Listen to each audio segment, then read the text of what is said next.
In this video, we're going to demonstrate how to change a brake disc and pads. Firstly, remove the spring from the outside of the caliper. Then, remove the two dust caps from the back. You can use a screwdriver to pry them off.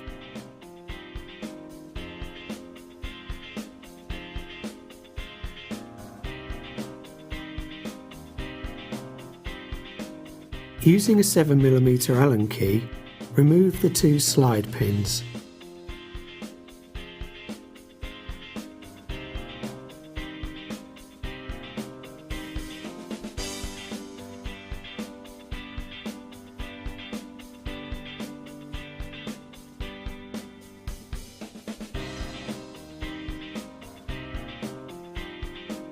Take the caliper off the brake disc. Pull the inner pad out of the caliper piston and insert the hook into the hole on the back of the caliper. The caliper must not be allowed to dangle onto the hydraulic hose, so use the hook to firmly attach it to the suspension unit. Take the outer pad off the caliper mounting bracket.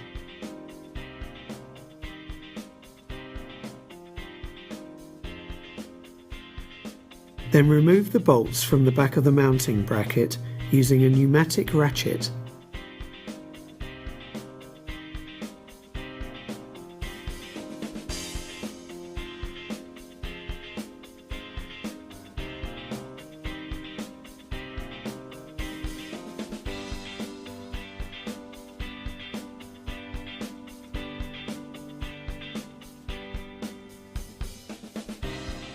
Use both hands to remove the mounting bracket from the brake disc. You can now take the brake disc off the hub. If it's difficult to remove, give it a gentle tap with a hide or copper mallet. Before fitting the new brake disc, clean the hub using emery paper, taking care to remove any rust. This will ensure a clean surface to remount the new disc and minimise the potential for disc runout.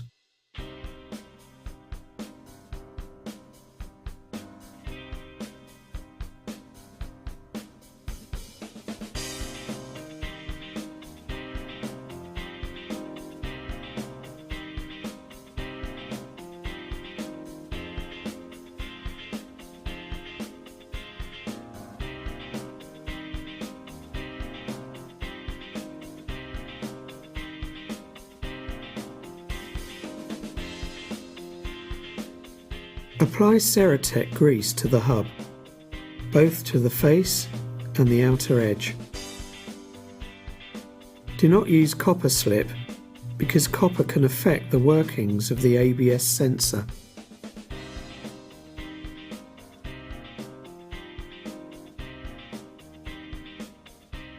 Clean the rims of the holes in the new brake disc before placing it onto the hub.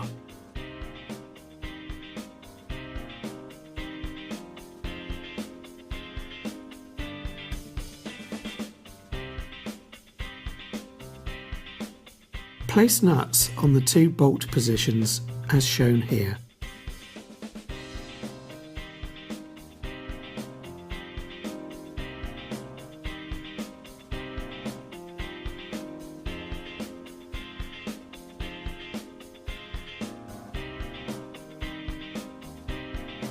You can use a spanner, but they only need to be hand tight. Spray the flat surface of the brake disc with brake cleaner and wipe it down with a clean rag. Spray brake cleaner directly onto the rag to clean the back and outer edge of the brake disc more thoroughly. You now need to check the disc runout.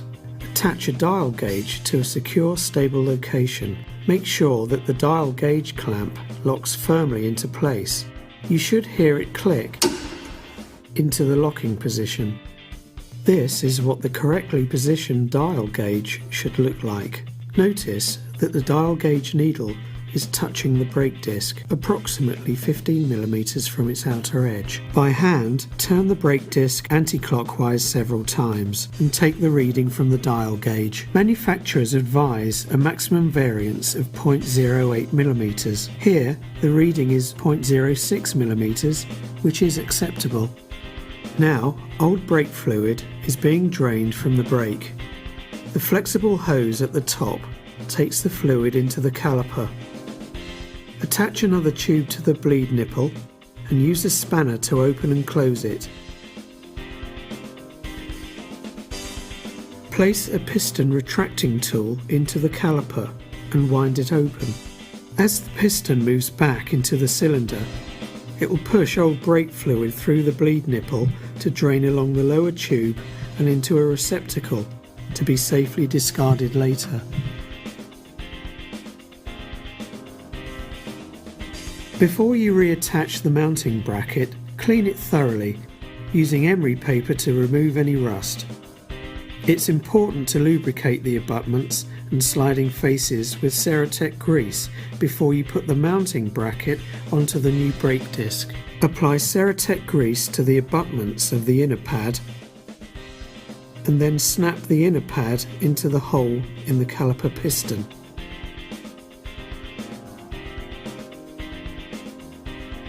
Place the outer pad, which should now have Ceratec grease on its abutments, firmly into the brake disc and fit the caliper into position. Having covered the slide pins with rubber grease, do not use mineral grease as this destroys the rubber brushes. Push them both into position on the back of the caliper to secure it to the mounting bracket.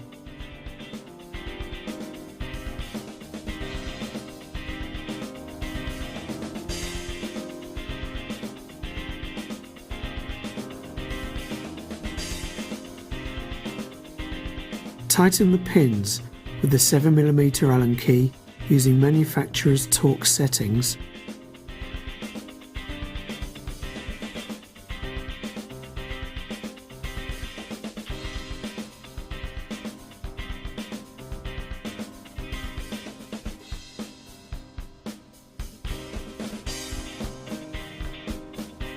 Push the two dust caps into position over the pins and replace the springs by fitting the ends into the two small holes on the front side of the caliper.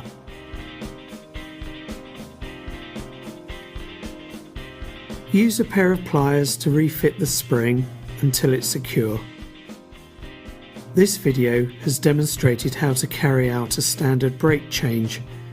Individual models of car may vary, so please consult the manufacturer's handbook if in any doubt.